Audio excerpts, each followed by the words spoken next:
आप सभी को सुप्रभात। एडुरिवर चैनल में फिर से आपका स्वागत है। चलो, मैंने कल बिरसा मुंडा के बारे में बताया था कुछ, उसमें और बाकी था। जैसे आगे पढ़ाना था हमें कि 1895 में बिरसा अपने अनुयायियों का आह्वान किया कि वे अपने गौरवपूर्ण अतीत को पुनर्जीवित करने के लिए संकल्प लें। मतलब उनसे अनुरोध करते हैं, ठीक है, उनसे कहते हैं कि हमारा जो गौरवपूर्ण अतीत था उसको फिर से क्या करना है, पुनर्जीवित करना है। यानी एक सतयुग की कल्पना बात कर रहे हैं, ठीक है। वह अतीत के स्वर्ण युग सतयुग की चर्चा करते थे जब वे अच्छे जीवन जीते थे, जैसे तटबंध बनाते थे पानी को रोकने के लिए, ठीक है। और यहाँ पे एक है कुदरती झरना जो प्राकृतिक रूप से बहती है, झरने का निर्माण होता है। जैसे कोई एक ऊंचाई क्षेत्र से अचानक कोई जल बहता है और अचानक किसी खाई में गिरता है, उसी को क्या कहा जाता है, झरना। तो वही जैसे तटबंध बनाना, कुदरती झरना को नियंत्रित करना तथा पेड़ लगाना, इसी सतयुग की क्या कर रहे हैं, वह चर्चा कर रहे हैं अपने अनुयायियों के बीच, अपने साथियों के बीच। अंग्रेजों को बिरसा आंदोलन से राजनीतिक उद्देश्य से ज़्यादा परेशानी थी, यानी अपने क्षेत्र विस्तार को लेकर यह आंदोलन मशीनरियों, महाजन तथा सरकार को अपने क्षेत्र से बाहर निकाल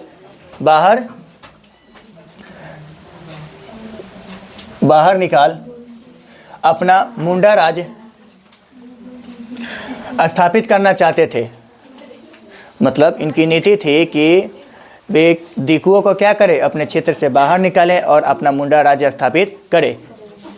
एक स्वर्ण युग की अभी कल्पना जो कर रहे थे उसे स्थापित करना चाह रहे थे, क्योंकि मशीनरी इनके परंपरागत संस्कृति की आलोचना करते थे। जो मशीनरी आए थे इन्हें क्या कहते थे,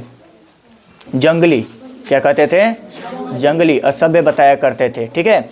यह हमेशा उनकी आलोचना करते थे, इनके परंपरागत कार्यों की आलोचना करते थे। तथा भूस्वामी और महाजन उनकी ज़मीन छीनते जा रहे थे। भूस्वामी जो महाजन थे उन्हें परेशान करते थे, उनकी ज़मीनें छीनते जा रहे थे। आगे 1895 में इस आंदोलन में दंगे फसाद के आरोप में बिरसा को 2 साल की सज़ा हो जाती है। मतलब यह आंदोलन में कार्यरत रहते हैं, जिसके कारण इन्हें आंदोलन का मुख्य नेता चुनने के कारण बताए जाने के कारण इसे पकड़कर 2 साल की सज़ा सुना दी जाती है। लेकिन क्या यह जेल से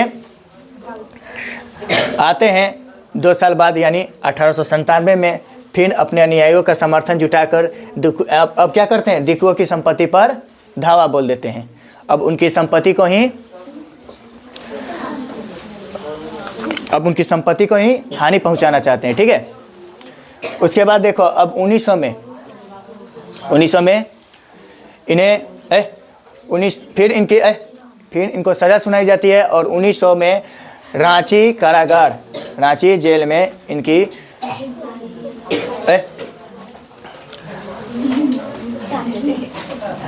सन 1900 में बिरसा की मृत्यु रांची कारागार हैजे के कारण हो जाती है। हैजा एक बीमारी है, ठीक है, जिसका रोग कारक है विब्रियो कोलेरी, ठीक है, जो विषाक्त भोजन या दूषित पेयजल के पीने से होता है। लेकिन यही नहीं, बिरसा ने जो अंग्रेजों के या दिकुओं के नाक में दम कर रखे थे, उन्होंने यह मजबूर किया कि वे ऐसे कानून लागू करें ताकि आदिवासी जमीन को कोई हासिल ना कर सके।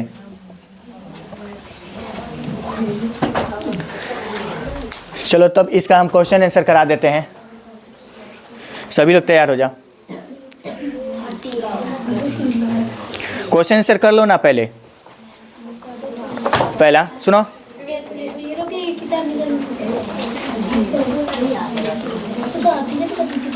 क्वेश्चन आंसर देखो। पहला है रिक्त स्थान भरें। अंग्रेज ने आदिवासियों को डैश के रूप में वर्णित किया, जंगली। किस रूप में, जंगली, ठीक है, जिसे कहा जाता है बर्बर। क्या कहा जाता है, बर्बर, जंगली। अगला, झूम खेती में बीज बोने के तरीकों को क्या कहा जाता है? तो तुम लोग को बताए थे कि झूम खेती में ये बीज बोते नहीं थे, छिड़क देते थे। क्या? छिड़क यानी बिखरना। क्या? हाँ, बिखेरना। इसको बिखेरना कहा जाता है, बिखेरना। छिड़कना को बिखेरना भी कहा जाता है। बिखेरना दूसरा हो गया। तीसरा, मध्य भारत में ब्रिटिश भूमि बंदोबस्त के अंतर्गत आदिवासी मुखियाओं को डैश मिल गया। डैश मिल गया, डैश का स्वामित्व मिल गया। तो भूमि का स्वामित्व।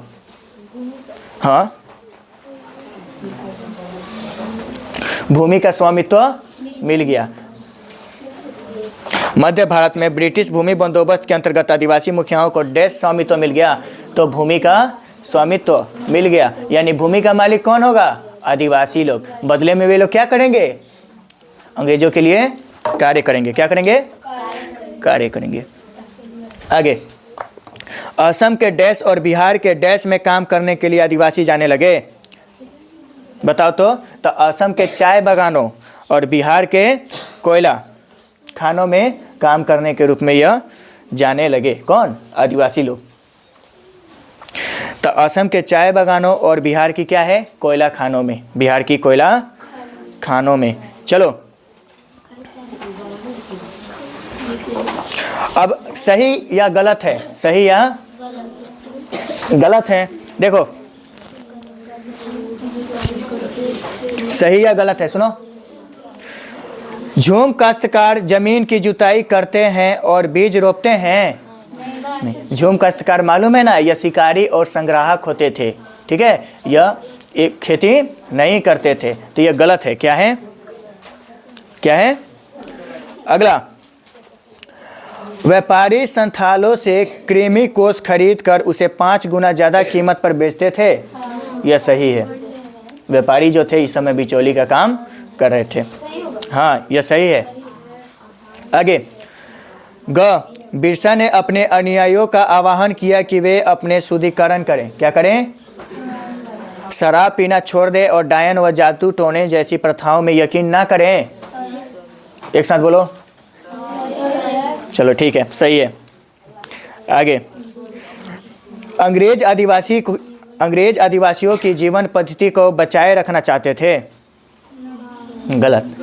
जीवन पद्धति, उनकी जो पारंपरिक संस्कृति थी उनकी तो आलोचना किया करते थे। ठीक है, और साथ ही उन पर लगान की बोझ डाल देते थे। तो वह खेती कैसे कर पाते?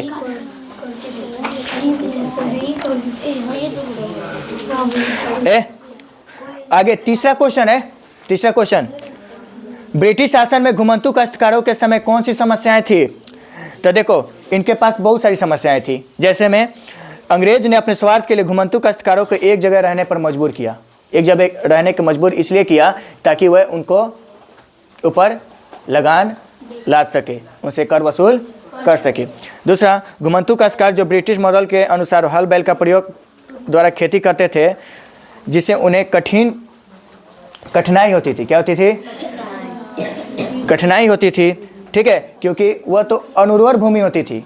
अनुर्वर भूमि होती थी जिसमें फसलें अच्छा नहीं होती थी, जिसके कारण उन्हें लगान चुका पाना बिल्कुल कठिन था। एक और अन्य कारण में आता है कि वो घुमंतू थे। क्या थे? मतलब जिस जगह एक बार खेती करना चाहते थे वहाँ दोबारा वह खेती करना नहीं चाहते थे। मतलब वो इस खेती का विरोध करते थे। क्या करते थे? विरोध करते थे, क्योंकि वह अस्थायी थे, अस्थायी नहीं थे। चलो, चौथा, औपनिवेशिक शासन के तहत आदिवासी मुखियाओं की ताकत में क्या बदलाव आए? थोड़ा बताओ तो।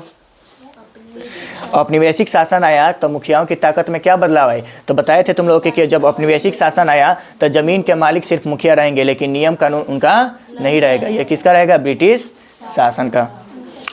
पांचवा, दिकुओं से आदिवासियों के गुस्से के क्या कारण थे?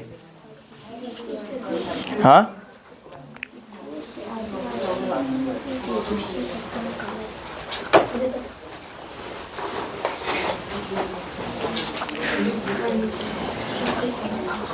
देखो, दीकू जो होते थे, ठीक है, ये उनके ऊपर कर का बोझ डाल देते थे।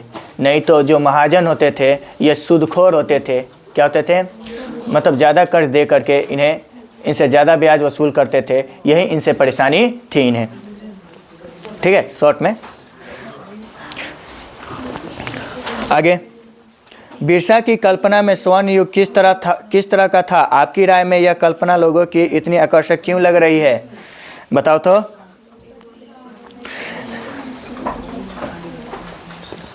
दीकू से आदिवासी के गुस्से में क्या कारण थे? ये और भी कारण बताएं।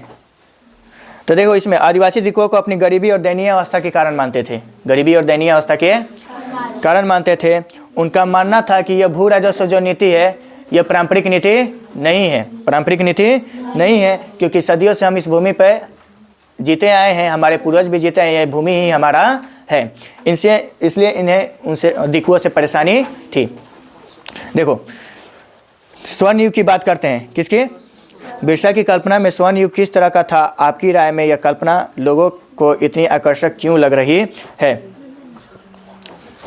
देखो, बिरसा का मानना था कि वे हमेशा बचपन से ही ऐसे युग की चर्चा को सुनते आए थे अपने पूर्वजों द्वारा। ठीक है, इसलिए वह इसकी बात भी करते हैं। ठीक है, इन्हें लगता है कि ये हमेशा चर्चा करते हैं कि ये जो जादू टोना, ठीक है, भाई बंधु की जो है आपस में लड़ाई उड़ाई ना करे, शराब पीना छोड़ दे, ठीक है, साथ में खेती करे, साथ में खेती करे।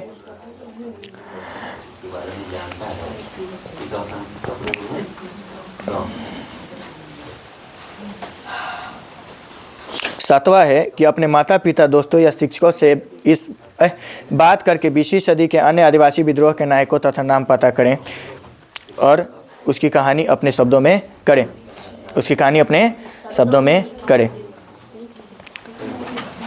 ठीक है, इस कहानी को थोड़ा आप लोग देखिएगा, उसके बाद हम बताएंगे। तब तक यहीं तक क्लास रहने देते हैं। ठीक है।